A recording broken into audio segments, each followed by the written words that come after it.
வணக்கம். மாநில செய்திகள் வாசிப்பவர் மிருதுளா.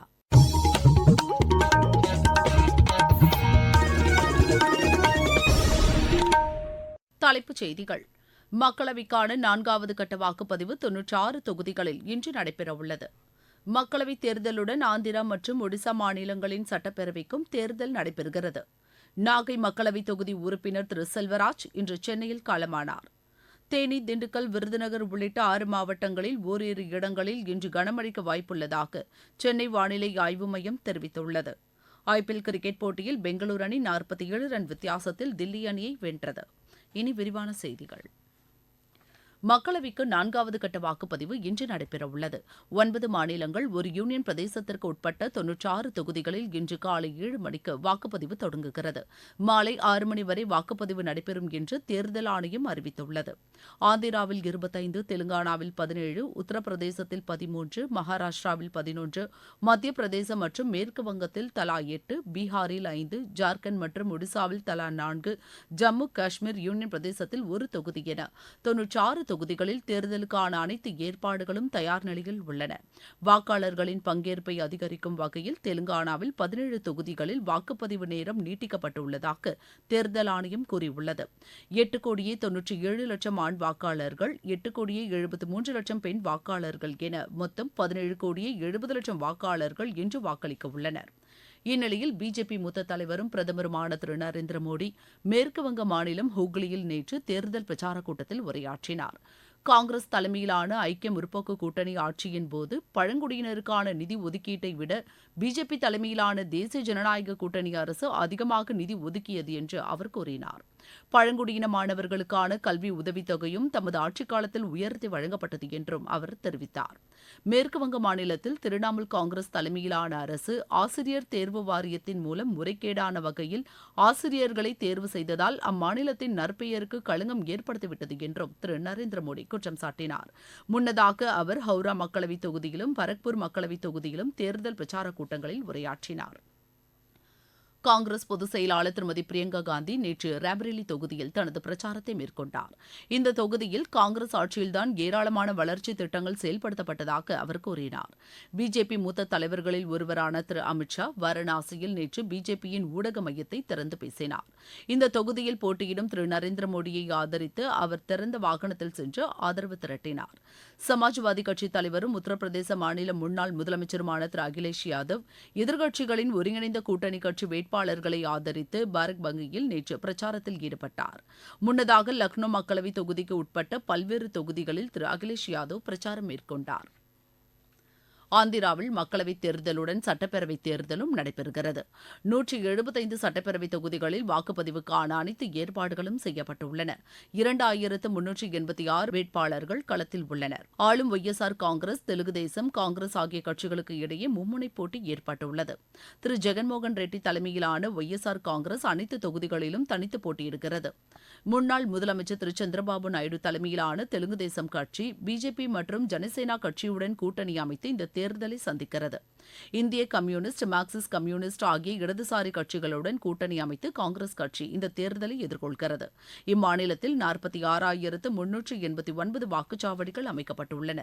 தேர்தல் பாதுகாப்பு பணியில் 1,00,000க்கும் அதிகமான காவல்துறையினர் ஈடுபடுத்தப்பட்டுள்ளனர். பதற்றம் நிறைந்த தொகுதிகளில் துணை ராணுவப் படையினர் நிறுத்தப்பட்டுள்ளனர்.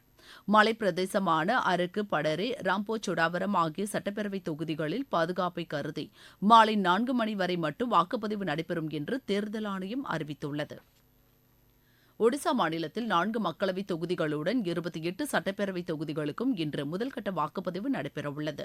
கலஹண்டி, கொராட்பூர், நபரங்பூர் மற்றும் பெர்ஹாம்பூர் ஆகிய 4 மக்களவைத் தொகுதிகளில் 37 வேட்பாளர்கள் களத்தில் உள்ளனர். 28 சட்டப்பேரவைத் தொகுதிகளில் 243 வேட்பாளர்கள் போட்டியிடுகின்றனர். இந்த மாநிலத்தில் ஆளும் பிஜு ஜனதா தளம், பிஜேபி, காங்கிரஸ் ஆகிய கட்சிகளுக்கு இடையே மும்முனைப் போட்டி நிலவுகிறது. இன்றைய வாக்குப்பதிவில் 62,87,000 வாக்காளர்கள் தங்களது வாக்குரிமையை செலுத்த உள்ளனர். இம்மாநிலத்தில் மாவோயிஸ்டுகள் ஆதிக்கம் அதிகமாக உள்ள மல்கன்கிரி, கலாஹண்டி, கொராட்பூர், நப்ராங்பூர் ஆகிய மாவட்டங்களில் கூடுதல் பாதுகாப்பு ஏற்பாடுகள் செய்யப்பட்டுள்ளன. நீங்கள் கேட்டுக்கொண்டிருப்பது மாநில செய்தி அறிக்கை. நாகை மக்களவைத் தொகுதி உறுப்பினர் திரு செல்வராஜ் இன்று சென்னையில் காலமானார். அவருக்கு வயது 66. இந்திய கம்யூனிஸ்ட் கட்சியின் சார்பில் இவர் நாகப்பட்டினம் மக்களவைத் தொகுதியிலிருந்து 1989, 1996, 1998, 2019 என 4 முறை தேர்ந்தெடுக்கப்பட்டார். இந்திய கம்யூனிஸ்ட் கட்சியின் மாநில நிர்வாகக் குழு உறுப்பினராக செயல்பட்டு வந்த அவர் உடல்நலக்குறைவு காரணமாக சென்னையில் உள்ள தனியார் மருத்துவமனையில் சிகிச்சை பெற்று வந்த அவர் சிகிச்சை பலனின்றி உயிரிழந்தார்.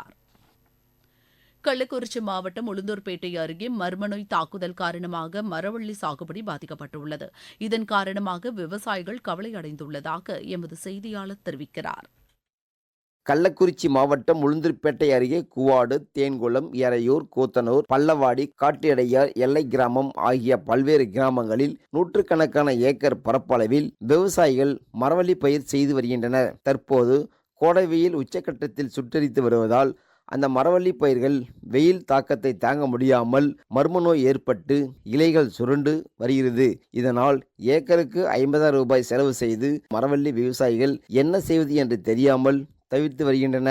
இந்த நோயிலிருந்து மரவள்ளி பயிர்களை காப்பாற்ற உடனடியாக அரசு துரித நடவடிக்கை மேற்கொண்டு விவசாயிகள் வாழ்வாதாரத்தை பாதுகாக்க வேண்டும் என்ற கோரிக்கை எழுந்துள்ளது. கள்ளக்குறிச்சி மாவட்ட செய்தியாளர் என் முருகேசன். காவிரி நீர்பிடிப்பு பகுதிகளில் பெய்து வரும் தொடர்மழை காரணமாக ஒகேனக்கல் அருவிக்கு தண்ணீர் வரத்து அதிகரித்துள்ளது. இதன் எதிரொலியாக விடுமுறை தினமான நேற்று ஏராளமான சுற்றுலாப் பயணிகள் அருவியில் குளித்தும் பரிசலில் சென்று மகிழ்ந்ததாக எமது செய்தியாளர் தெரிவிக்கிறார். கோடை மழை பெய்து வருவதால் ஒகேனக்கல் காவிரி ஆற்றில் தண்ணீர் வரத்து அதிகரித்துள்ளது. பல நாட்களாக வினாடிக்கு சுமார் 200 கனஅடியாக இருந்த தண்ணீர் வரத்து தற்போது அதிகரித்துள்ளது. இதன் காரணமாகவும் விடுமுறை நாள் என்பதாலும் ஏராளமான சுற்றுலா பயணிகள் ஒகேனக்கலில் குவிந்துள்ளனர். தமிழகத்தின் பல்வேறு மாவட்டங்களில் இருந்தும் கர்நாடகம், ஆந்திரம், தெலுங்கானா, புதுவை மற்றும் கேரளம் உள்ளிட்ட மாநிலங்களில் இருந்தும் ஏராளமான சுற்றுலா பயணிகள் கோடை வெப்பத்தை தணிக்க ஒகேனக்கல் அருவிகளில் குளிப்பதற்காக ஒகேனக்கல் வருகை புரிகின்றனர். மேலும் பரிசல் பயணம் தொடங்கியுள்ளதால் பரிசலில் சென்றும் சுற்றுலா பயணிகள் மகிழ்ச்சி அடைகின்றனர். தருமபுரியில் இருந்து மா தண்டபாணி.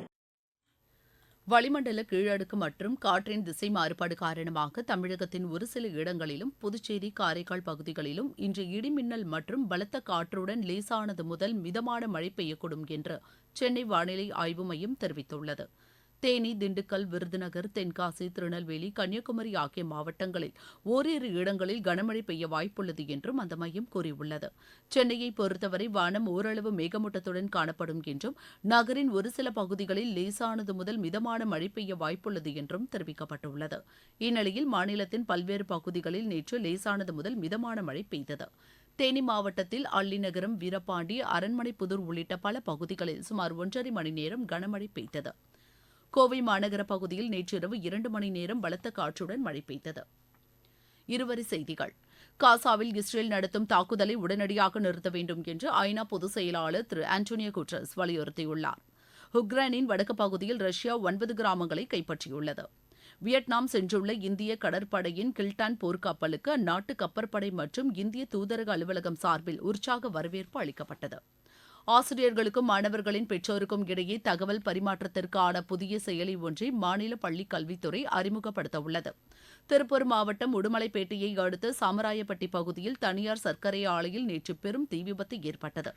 12ஆம் வகுப்பு பொதுத் தேர்வில் தேர்ச்சி பெற்ற மாணவர்கள் உயர்கல்வி பயில்வதற்கான கல்லூரி கனவு வழிகாட்டுதல் நிகழ்ச்சி கள்ளக்குறிச்சி அரசு மருத்துவக் கல்லூரி மருத்துவமனை வளாகத்தில் இன்று நடைபெறவுள்ளது. தேனி குமிளி மலைப்பாதையில் நேற்று அரசு பேருந்து கட்டுப்பாட்டை இழந்து சாலையோர தடுப்பில் மோதியதில் பயணிகள் சிலர் காயமடைந்தனர். விளையாட்டுச் செய்தி. ஐபிஎல் கிரிக்கெட் போட்டியில் பெங்களூரு அணி 47 ரன் வித்தியாசத்தில் தில்லி அணியை வென்றது. பெங்களூருவில் நேற்று நடைபெற்ற ஆட்டத்தில் முதலில் விளையாடிய பெங்களூரு அணி நிர்ணயிக்கப்பட்ட 20 ஓவரில் 9 விக்கெட் இழப்பிற்கு 187 ரன் எடுத்தது. 188 ரன் எடுத்தால் வெற்றி என்ற இலக்கோடு பின்னர் விளையாடிய தில்லி அணி 19.1 ஓவரில் 140 ரன்னுக்கு ஆட்டமிழந்தது. முன்னதாக சென்னையில் நடைபெற்ற ஆட்டத்தில் சென்னை அணி 5 விக்கெட் வித்தியாசத்தில் ராஜஸ்தான் அணியை வென்றது.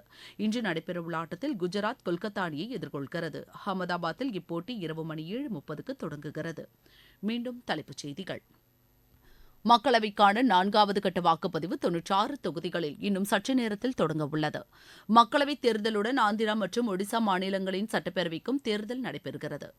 நாகை மக்களவைத் தொகுதி உறுப்பினர் திரு செல்வராஜ் இன்று சென்னையில் காலமானார். தேனி, திண்டுக்கல், விருதுநகர் உள்ளிட்ட 6 மாவட்டங்களில் ஓரிரு இடங்களில் இன்று கனமழைக்கு வாய்ப்புள்ளதாக சென்னை வானிலை ஆய்வு மையம் தெரிவித்துள்ளது. ஐபிஎல் கிரிக்கெட் போட்டியில் பெங்களூரு அணி 47 ரன் வித்தியாசத்தில் தில்லி அணியை வென்றது. இத்துடன் இந்த செய்தி அறிக்கை நிறைவு பெற்றது.